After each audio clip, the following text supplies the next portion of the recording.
There's one in Portsmouth and one in the oceanfront. But there's one off of Princess Anne Road, a little strip mall shopping center.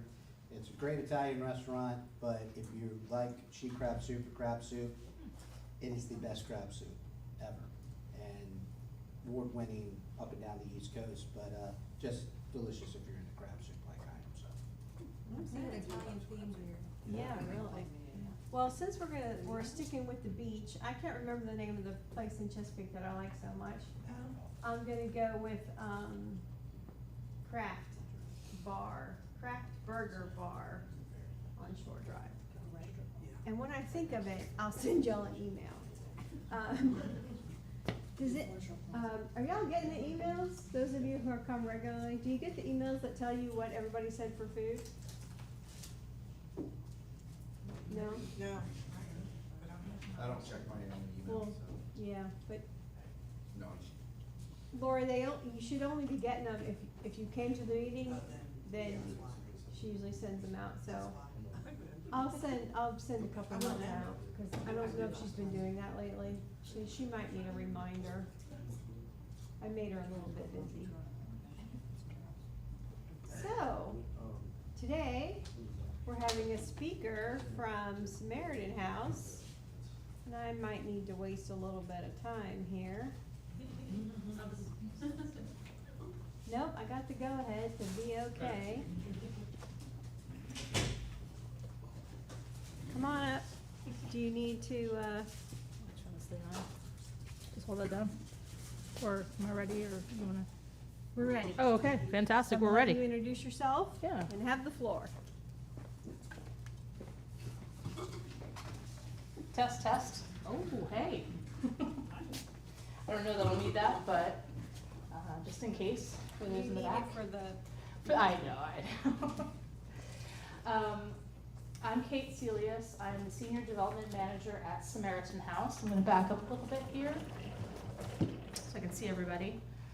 Been with the company for about 4 years now. I started in community engagement, actually. Came from Northern Virginia, met somebody, needed a job, kind of accidentally found development, and have loved it ever since. I've been in this current role for about 1.5 years, going on 2 years. I think I like it even better than community engagement. It's great, it's very fulfilling. I get to work with a lot of corporate partners that become annual partners of ours. I work several events throughout the year. We'll talk about some of those events and ways you can get involved later on in the program. Today I wanted to share, as Samaritan House representative, obviously I want to share about some signs and warning signs of domestic violence, right? This is kind of why I'm here, is to share information about this subject. But beyond that, I wanted to go a little bit into detail about what Samaritan House does to meet the needs of the community who are facing violence, who are fleeing violence of any kind. And then talk about some of those fun events, right? And let you know kind of what's going on, what's shaking all year at Samaritan House. I'm gonna look over there. All right, so this is not gonna be a stat-heavy presentation. All right, I think statistics are important, but they're kind of in one ear, out the other. I really wanna focus on the meat and potatoes of the warning signs and the struggle people have in domestic violence. But let's leave with a couple statistics. So 1 in 3 women and 1 in 4 men have been victims of physical violence by an intimate partner sometime in their lifetime. That's a pretty staggering statistic. And then on a typical day, there are over 20,000 phone calls placed to domestic violence hotlines throughout the country. I mean, think about that. That's, yeah. If you look at the homicide rate and you look at homicides in general, right? How often do you see on the news, so-and-so was shot by her husband, or boyfriend did this, or girlfriend did that? Well, that's why 41% of all homicides are intimate partner, or done by an intimate partner. On average, and we'll get to this later too, a woman or a man, but typically it's women, it'll take them an average of 7 times to leave an abusive relationship for good. And then 3 women are murdered every day by current or former male partner in the U.S. And then we lose over 32,000, the equivalent of over 32,000 full-time jobs from loss of work due to domestic violence related absences from work. I do want to back up because I forgot a very important thing. Thank you, Atlantic Office Technologies, for having me today. Kel and I met at a networking group, and I'm delighted to see so many faces here that I already know. That's really cool, but also some new faces, and I hope everyone stays in touch and we exchange business cards, and if you'd like, there is some information and some swag over at that table as well. So thank you so much for having me. All right, so what is domestic violence? Let's just break it down, right? It's a pattern of one party having control over the other, right? It's really all about control, and we're going to talk a lot about that in the next few slides. And pardon the slides too. I don't usually like death by PowerPoint, but it is important. There's a lot of information there, so I want to make sure we're staying on track. So bear with me. So domestic violence can also include intimate partner violence and family violence. You'll see family violence can be anything from, child abuse itself to an LGBT youth comes out and is kicked out of their home, or, it can take many shapes and forms. So the power and control wheel, Samaritan House did not make this up. This is a nationwide model. So I'm just going to go through it. This is the information bit. This is the part where I want everyone to really be aware of the signs, be aware of what to look for in the people you love, right? So using economic abuse, that is probably the most common way that people can control people. Do you remember that commercial? And it was a woman, and she had tampons, and she was stuffing dollar bills or money into it. Do you remember that? This was from a few years ago. And it was her hoarding money away to be able to leave a domestic violence situation. I don't know if that was just kind of random, but it is a really powerful way to control somebody. So what could that mean? Not letting you know about or having access to family income. So maybe you're not on the checking account. You're not on the credit cards, or you are on the credit cards and your abuser is running them up and ruining your credit. Preventing you from getting a job. Now, how could someone do that, right? How could someone just say, oh, you can't get a job, right? Well, remember that this relationship didn't start like it is in the abusive stage, right? It started in what was seemed like a loving relationship, maybe, and I'm going to use generalizations and talk about the men and the women. There's many different varieties and interplays that this can take. But let's say the husband says, they get married, and the husband says, oh, I don't want you to have to work. Just relax, take care of the house, or if we have kids, take care of the kids. And you're like, oh, okay, yeah, this is great. My husband's going to provide for me. And then it gets to the point where as things escalate, then you're stuck not having a job and not being able to get the job. So remember, this is the pattern, and it typically doesn't start with just one big outburst. There's a lot of signs leading up to it, right? Making you ask for money or giving you an allowance. Sounds like the 50s a little bit, but and then of course just taking your money, not necessarily not giving you what's yours, but just taking yours. Coercion and threats, these are the ones we kind of think about typically, right? Threatening to leave, threatening you if you want to leave, threatening that the abuser will commit suicide if that person leaves. That's a big one. believe it or not. Big control tactic. Making you do illegal things. And that doesn't necessarily always mean go have sex with these people, these men, other men, and traffic them out or something like that. It can be, hey, can you pick up my false prescription of oxycodone from the pharmacy? So if something happens, you get caught and I don't, right? So it's like, it can get more subtle than just the obvious things. And then making you drop charges. So if you are in a situation where you've pressed charges, that coercion, those threats, it can really intimidate, and we're gonna get to the next one, intimidate you to drop those charges. You with me? Yep. This is not the happiest of subjects. And again, we are gonna focus on solutions, we are gonna focus on the positive, but this is just such important information to share because it happens again, 1 in 3 women and 1 in 4 men. You can drive down the street. I have a friend who works in this field, and she says sometimes I'll drive in a neighborhood and I'll go 1, 2, 3, 1, 2, 3. Right? It is that prevalent, so it's so important. Using intimidation, very similar to coercion and threats, only it's more an implied threat, right? Maybe you leave a firearm out. You don't even threaten the person with it, but they know it's there, and they know you could use it. Just looks, actions, gestures. Maybe the person never actually physically touches the person, but they get real close. Destroying property. This is one of those, precursors to physical violence often is destroying property, like punching a hole in the wall or breaking a cabinet or something like that.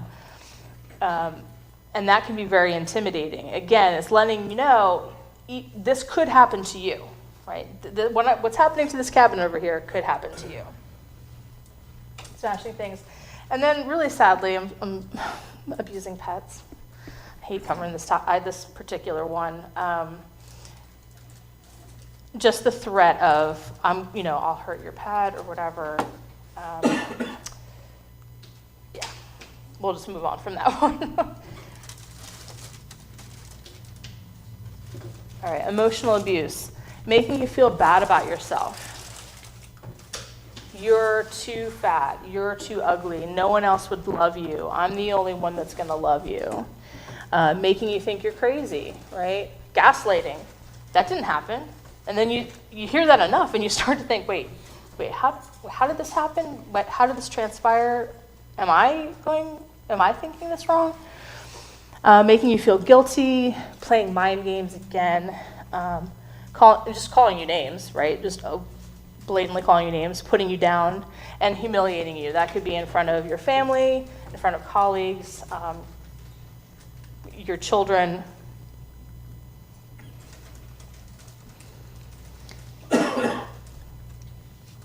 You with me? Okay. Isolation is probably the first big sign that something is going awry. This is what it sounds like. It's controlling what you do, controlling who you meet, controlling, can you go to the supermarket? Can you go to church? If you go to the doctor, I'm coming with you. Or I'm driving you since you don't have a car. So limiting your outside involvement, using jealousy to justify actions. When you see somebody, a friend, a colleague, whomever, and you notice them retreating, you notice them not hanging out as much, you notice them spending more time with their significant other, disproportionately so to everyone else. And I don't mean a new relationship, everyone does that, right? But as things develop, you know when something's fishy, right? You know when something's up. This is the time to speak up because this is often the precursor and where things can end right there instead of escalating. Reach out, give your help, offer your support.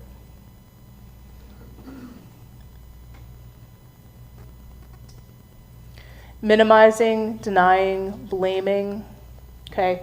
making light of the abuse or not taking concerns about it seriously. Shifting responsibility. Well, if you hadn't done that, I wouldn't have had to do this, right? It's your fault. Saying the abuse did not happen, again, that kind of gaslighting. And then saying you caused it, again, this is your fault. It wouldn't have happened if you had not done or you had done X, Y, Z. Using children. So this one does get a little sticky. There is a real fear, and we'll talk about the barriers to leaving in a little bit too. But there's a real fear of, let's say a woman has 2 kids. If she leaves and she doesn't have a place to go, can she bring the kids? If she doesn't bring the kids, what's going to happen to them, right? And if she does successfully get away, he could say, well, fine, I'm filing for custody. I've got the house. I've got the income. I've got a means to support these children. So then the control piece is threatening to take them away. Well, I'm going to file for custody. Using the children to relay messages. Honestly, that can happen in any toxic household, not just an abusive one. But that's where, mom or dad says to the kid, if your mother's acting this way, or, your father's doing this, and really there's no ever a good reason to get the children involved. There's really no good reason for abuse in general, but definitely not to get the children involved. And then using visitation to harass you. So let's say you get away, right? And you have custody, full custody, and dad has visitation rights. Well, that means you've still got to see your ex, right? You got to drop the kids off and pick the kids up. Concerned about what dad is going to say to the kids. And again, pardon my generalizations with the men and women, my dad, mom. This is just to kind of illustrate a point. I understand that there's relationships come in many different shapes and sizes. But basically using that time to harass you. And then last, using privilege. So originally when this model was created, it said using male privilege. And then they realized there's so many other components to what privilege can look like. If it is an interracial couple, for example, and they get into an argument, it's a he said, she said, maybe the person who's white says, well, they're never going to believe you because, I'm the credible one, I'm the, whatever. Also, LGBT relationships, same-sex couples, right? It's maybe one person dictates just what the roles are going to be, right? I'm the breadwinner, you're the homemaker, and exerting that privilege over them. And then sometimes treating you like a servant, right? That happens. So what do we do about it? Right? There's a lot of negative going on here, and I want to talk a little bit about the positive, a little bit about what Samaritan House does, our full cycle of services to combat this, right? To take on this challenge. It all starts with our 24-hour emergency intake hotline. We work with the Action Alliance. This is the same company or organization that helps with all the different shelters in the area, like Her Shelter, Geneve, Transitions, the YWCA, things like that. We get calls in, and very simply, they do a needs assessment. These are really qualified individuals who are really good at de-escalating and identifying issues, even if someone's downplaying or minimizing the effect that this abuse is having on them, they can usually pull that out of them and find out just how serious this is. So from there, not all of our clients actually need the emergency housing that we provide. But if they do, if they have no place to go, they are in imminent danger, and they need a safe place to be, we have 14 safe homes in Virginia Beach. It's a scattered site model, so they're just tucked away, townhomes, single-family homes in the neighborhoods, so you never know they're there, right? And that's for, of course, the safety and protection of our clients. I was surprised when I found that out. I thought it was like in one spot, but that makes more sense. Yeah, I mean, and it depends on the kind of shelter it is too. Definitely that model works, like having everyone housed together. I did a lot of work up in Northern Virginia, working with people experiencing homelessness. And that was a model, like where everyone was together, that made more sense. Because then all the resources could just kind of be there together. But yeah, these are little safe homes, just tucked away. And they are all in Virginia Beach, mainly because our case managers actually physically go to every single one of them every single day, set eyes on them. So they can't be in like Portsmouth, you know what I mean? Or like Hampton or something. So we definitely can serve clients in different parts of Hampton Roads that come to us, but ultimately our shelters are close by.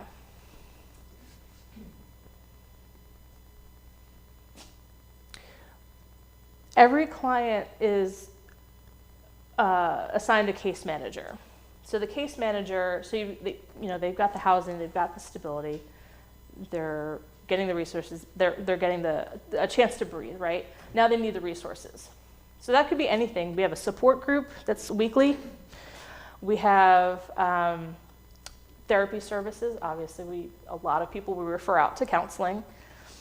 It could be affordable dental care, right? People who don't have insurance and they've got a cavity, right? So they connect all the clients to internal and external resources. Like I said, the support groups. We have interesting method too of providing therapy.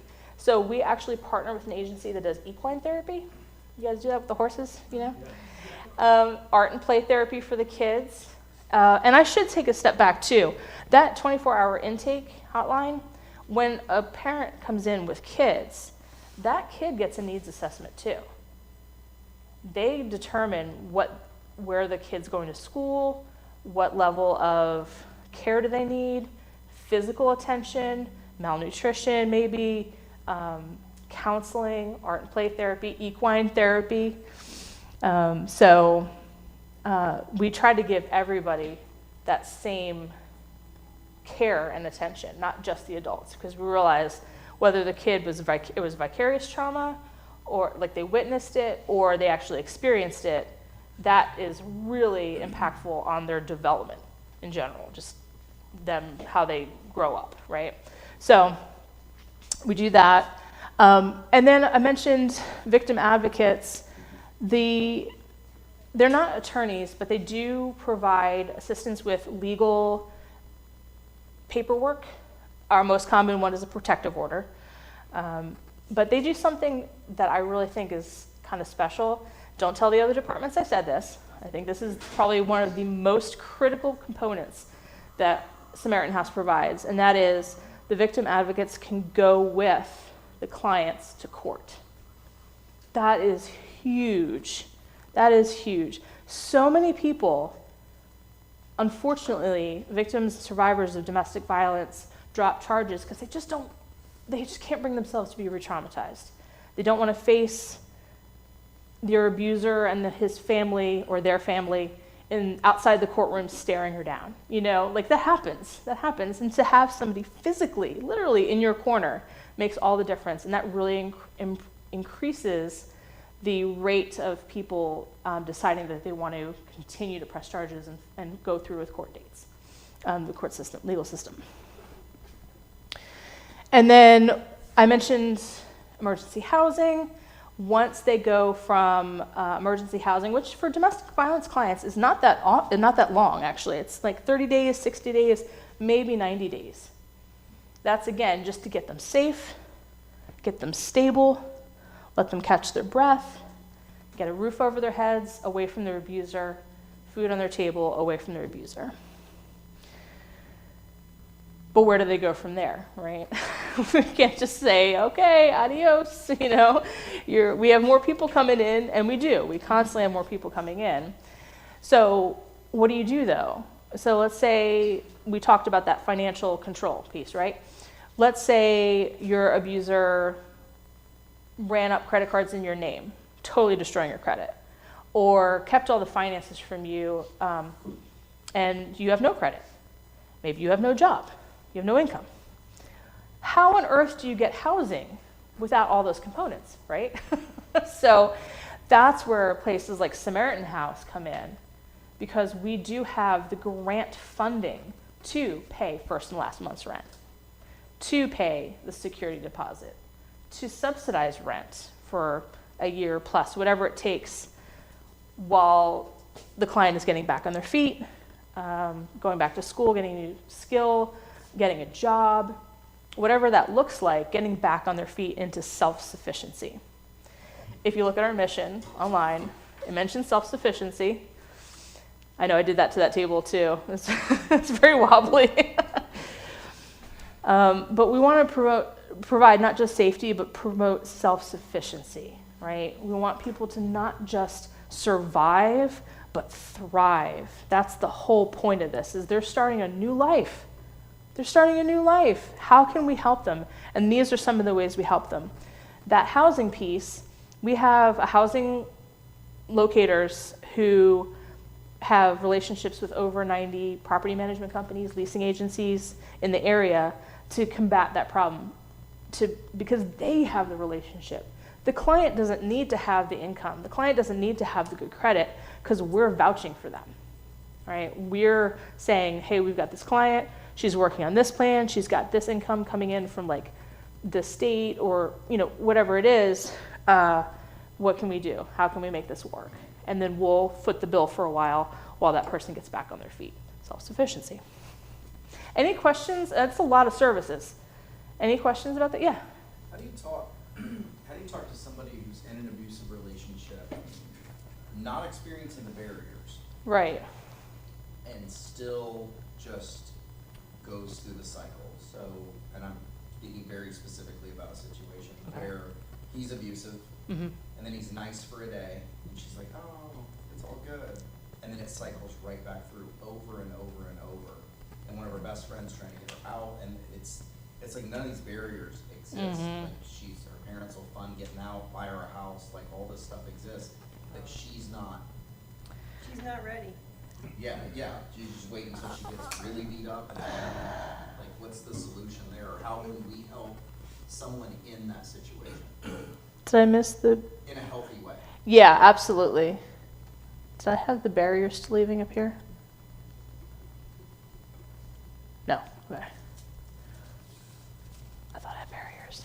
So one of the barriers to leaving, yeah, I guess I took it up, is love. Love, right. So you think about the finances, the economic control again. You think about housing, lack of somewhere to go, safely, somewhere to go. And again, it sounds like these are not the barriers that she has. Yeah, that's the crazy part, is the barriers aren't there. Right. And still, and I'd love to just read you the text messages that her Yeah. best friend has sent me. Yeah. It's horrifying, the things that he says to her, and still stuck. And Yeah. I'm not directly involved, this is indirect. Right. Her best friend has been such a support, and the girl's just Yeah. more and more of it. It's difficult, and that's where it takes up to 7 times to even leave. Even if she were to leave. I texted her that when you Oh, yeah. and copied that and said that to her best friend, not to Yeah, her no, of friend. course. Yeah. Has he actually hurt her yet? Minor physical, but the Emotional. verbal abuse Oh. is insane. Yeah. But she doesn't see it that way. Oh, she sees it, but then he'll straighten up Right. for like a day, and they'll have like and when I say nice day, it's like what we would consider like this is just a day. Mhm. Normal. To her is resetting that, oh, this is what it could be. It's when an abuse Right. victim thinks that who they are on a regular basis isn't who they actually are. Right. It's who they are on the 1 out of 20 days when they're nice. That's who they really are. That's what their hope is. Right. And I'm just looking for communication. skills Yeah. to know Right. It's- do you convey that? Because her best friend is at the point where she's like, I'm having trouble being friends with you now. Yeah. Because I'm watching you be abused on a regular basis and not get out of it. That's really challenging. Our programs, for example, are voluntary. So, you know, when we don't have like a house manager, there's no locked in, We you know. have discussed kidnapping her. Well, that's It's probably like an alcoholic or a drug, I mean, until they make a decision to leave, it's not gonna be over. You could, Yeah. I mean, I have a friend of mine that Yeah. had a 18-year-old as an alcoholic, and he spent 50 grand on this kid, sending him to a clinic and out of state. Yeah, away from but you home, gotta want it. Took his phone, it didn't matter, as soon as he came back, bam, Yeah. right back in it. You know? So until she wants to get out, That's where we're kind of Yeah. at. Yeah. it's just, Yeah, And there's just- nothing you can do.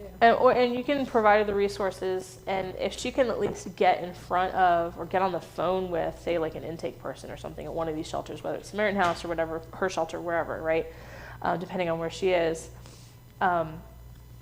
that person is trained to kind of talk to them in a way that is, one, it's not a friend, right? So it's a little bit, they can open up sometimes a little bit more easily talking to a stranger, but also that person is trained to be able to, like I said before, right, kind of pull that information from them if they're minimizing things and get them thinking about it.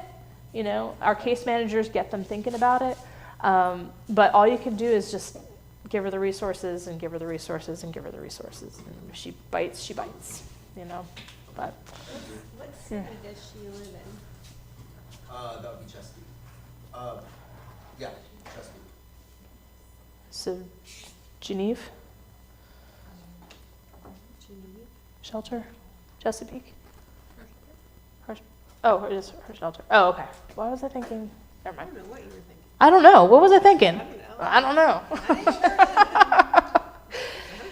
I don't know. No, that's a really good question, and I'm sorry you're experiencing that. I'm sorry that your friend's experiencing that Yeah, even that more. sucks. That does suck. Yeah. All right. We can't do what we do without support, of course. We have a couple. How am I doing on time? You're good. I'm good. You got half hour. Got a half hour. I'll give you 15 minutes, but I can also give you half hour. Okay. They start getting up and leaving. Okay, all right, I'll be shorter than the half hour. So we do work with a few groups. We have Women Against Violence. They're a group of professional women who are kind of movers and shakers and connected in the community, much like the folks here in this room today. It is a membership program. They help raise awareness and they help raise funds for Samaritan House. We have different events throughout the year. The most notable is our Women Against Violence or WAVE Luncheon. It's the first Friday in October, so this year, we'll talk about that in a minute too, the WAVE Luncheon. 100 men, same thing. We are looking to integrate the two. It's a little antiquated that we have them separate. I think that's just kind of how it was before, but we're looking to integrate the two. So it's not just women against violence and men against violence, but people against violence. So not WAVE or MAVE, but PAVE. And then our volunteers, right? We have more volunteers than we have staff by a lot, right? They work our donation department. They do events for us. They help us with events. They volunteer at things like the WAVE Luncheon, our gala. They do projects around the shelters, landscaping, painting, cleaning, stuff around the office, things like that. So it's great. We have folks who are coming from, we have Navy groups, we have other nonprofits who are just want to lend a helping hand. A lot of companies who are looking to, like their clients have volunteer hours, paid volunteer hours. They're looking for a place to volunteer. Samaritan House is a great place to do that. So if you ever want to volunteer, you can just talk to me.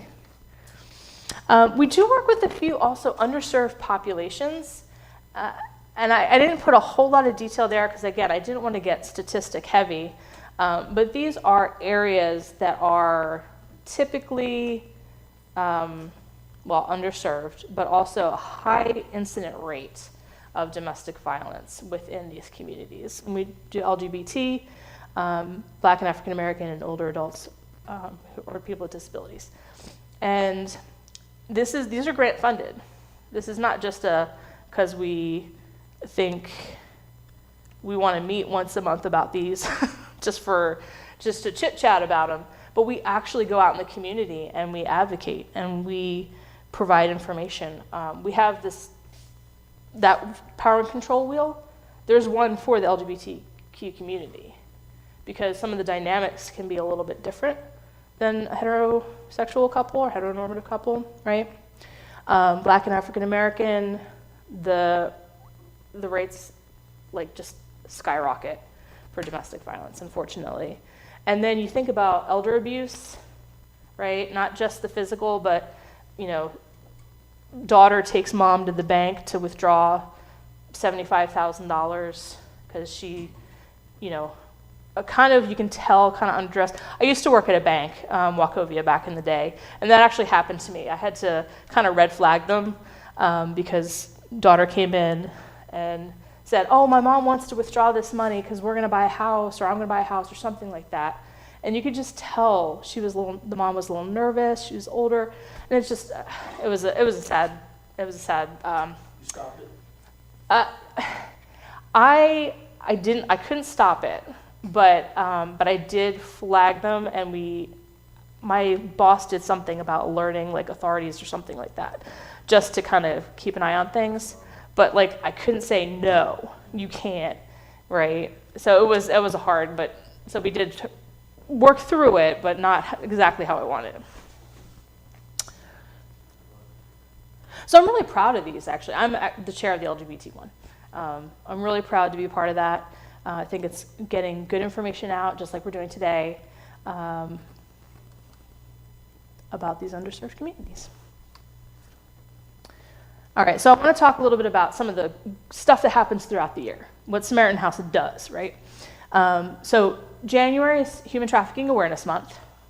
Did you guys know we also serve clients fleeing from human trafficking? Yes.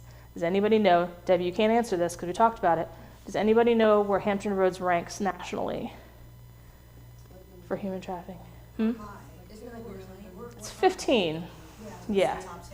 Yeah, 15. Yeah, well, and that's still pretty bad, pretty bad number, yeah.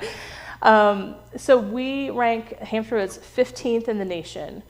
Why is that? It's a very transient community, right? People are coming and going, vacationers, Airbnbs, the Navy coming and going, we're military, right?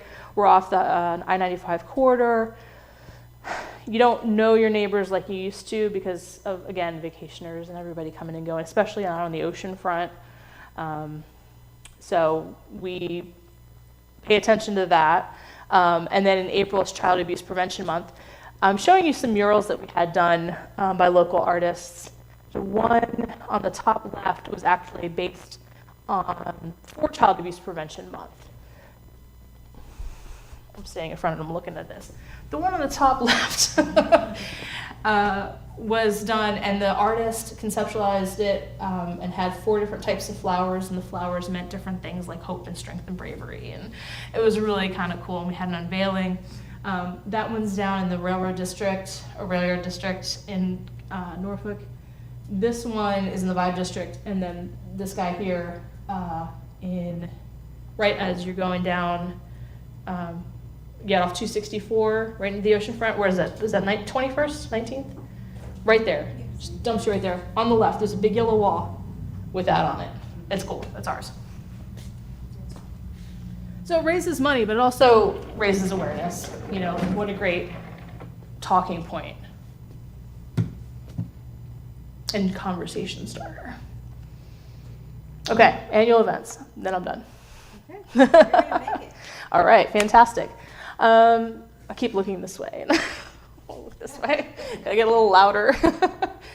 All right, so I told you about Human Trafficking Awareness Month is January. Child Abuse Prevention Month is April. We have a gala also coming this April. The last one was in June. We bumped it up to April. It's going to be April 20th at the Cavalier Marriott. Everything's booked, ready to go. Can for you. Live, yeah, I was really impressed. Michael Bean, who is it? No, she left, that's right. Markella was talking about Michael Bean. Mr. Bean secured that, it was great. Live entertainment, we got the BJ Griffin Band. Anyone watch America's Got Talent? He was on there? Yeah, his band played at our last gala, and although now everything has to go through CBS for booking, he's like, don't worry, I got you. So he's going to be our band again, catered, obviously, the whole nine, black tie gala. And then, of course, there are, if you're ever interested in getting like a table there, seats, there's table sponsorships, you're recognized in the program, you're recognized online. Just general sponsorship opportunities as well. In Harm's Way televised event. Okay, so pandemic hit. Did you guys know about that? Nope. I work every day. So the pandemic hit, and we were like, oh shoot, we can't do any in-person events. So we decided, let's go televised. And we actually just won an award from AFP, Association for Fundraising Professionals, around the televised events that we've been doing. So I'm really proud of it. But yeah, born out of the pandemic, we did a hour-long show on CBS. We had companies sponsor commercials, so they gave us the airtime, donated the airtime practically. Excuse me. The first one was a little bit more like a Samaritan House infomercial. We had Drea Kelly, R. Kelly's ex-wife, host it, and she was down in Georgia, and we were up here, and it was a little clunky, right? But then now we're on our fourth one. We just finished our fourth one. It's amazing. In Harm's Way, it aired on June 25th on CBS, our local CBS affiliate, WTKR, right after 60 Minutes. It reached over 27,000 households. Last year, in 2022, it was the #1 program in that time slot, network program in that time slot. We lost to NASCAR this year. But other than that, we would have been first again. NASCAR. And of course, like anything, there's sponsorship opportunities available. Sorry, I'm trying to do that.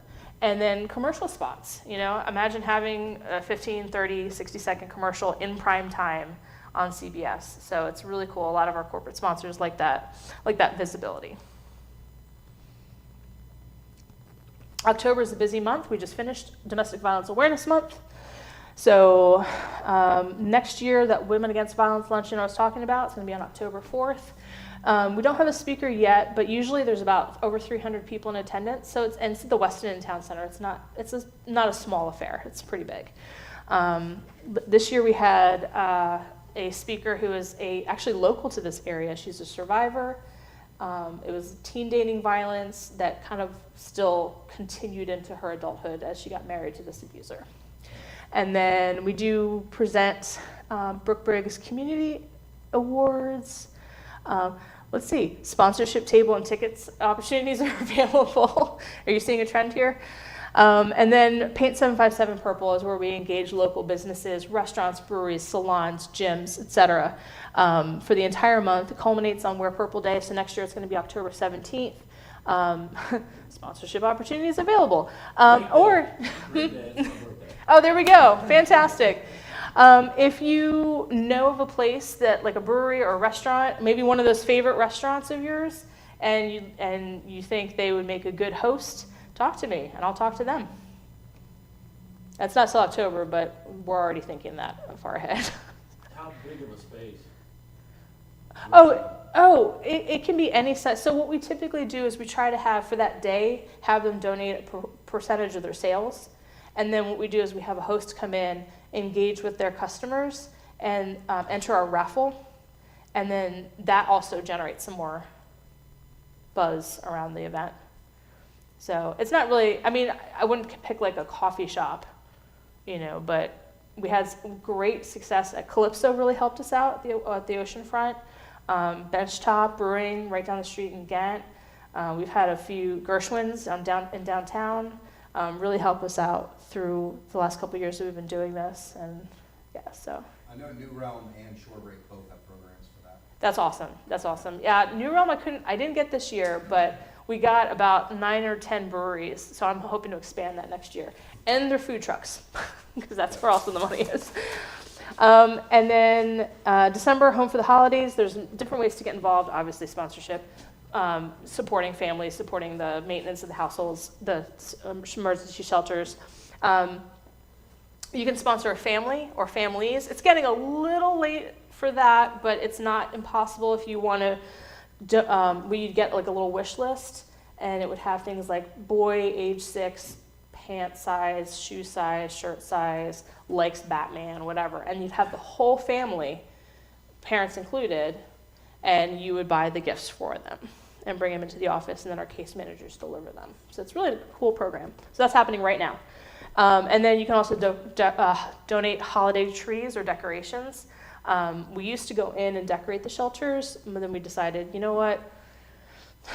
The clients really enjoy doing it themselves. So let's have them do that, but let's obviously still provide the tree and all the decorations so they don't have to go out and buy anything, of course. I'm not going to show you the Hallow. I'm not going to show you why we do what we do. It is a 5.5-minute video. That was there in case I went a little short. But it's a very touching video, and it talks about, it has real, with very dramatic music, real client survey answers. The first half is, what would you do if you hadn't found Samaritan House?